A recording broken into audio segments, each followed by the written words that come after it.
Florence Nightingale ഒരിക്കൽ കേട്ടു വളരെ സ്നേഹമുള്ള ഒരാൾ മരിച്ചു എന്ന്. പറഞ്ഞത് ഇങ്ങനെയാണ്, gone to be at rest എന്ന്.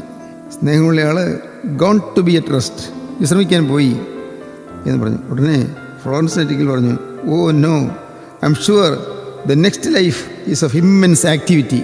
നോ, വിശ്രമിക്കാനല്ല പോയിരിക്കുന്നത്. മരണശേഷമുള്ള ജീവിതം നിറയെ ജോലി തിരക്കുള്ള ജീവിതമായിരിക്കും. ഈ ഭൂമിയിൽ ജീവിക്കുമ്പോൾ തന്നെ നാം മരണത്തെക്കുറിച്ച് ചിന്തിക്കുന്നത് ഒരു നിഷേധാത്മക ചിന്തയല്ല, നെഗറ്റീവ് തോട്ടല്ല, നെഗറ്റീവല്ല. നമുക്കൊരുങ്ങണം, മരണത്തിന് വേണ്ടി ഒരുങ്ങണം, നിത്യജീവൻ പ്രാപിക്കണം, നിത്യസ്വർഗത്തിലേക്ക് എത്തണം. അവിടെ നമുക്ക് വേണ്ടി ക്രൂശിൽ വെച്ച് രക്ഷകനായ മിശിഹാ തമ്പുരാൻ്റെ പാദപീഠം മുത്തിക്കൊണ്ട് നമുക്ക് നിത്യനായ ദൈവത്തെ സ്തുതിക്കണം. സ്തുതികളിൽ മേൽ അധിവസിക്കുന്ന ദൈവം നമ്മുടെ ജീവിതത്തിൽ നിരന്തരം സന്തോഷം പ്രദാനം ചെയ്യും.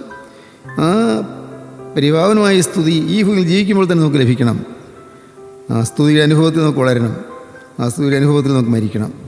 സ്തുതി അത് നമ്മുടെ ജീവനാണ്, അത് നമ്മുടെ സ്വത്താണ്, അത് നമ്മുടെ ആരാധനയാണ്, അത് നമ്മുടെ നന്ദിയാണ്, അത് നമ്മുടെ ഹൃദയത്തിൻ്റെ അത്ഭുത പ്രകാശമാണ്, അത് സ്നേഹത്തിൻ്റെ ജീവ വെളിച്ചമാണ്. സ്തുതി നമുക്ക് തരാൻ കർത്താവ് പ്രസാദിച്ചിരിക്കുകയാണ്. നമുക്ക് ദൈവത്തെ സ്തുതിക്കാം.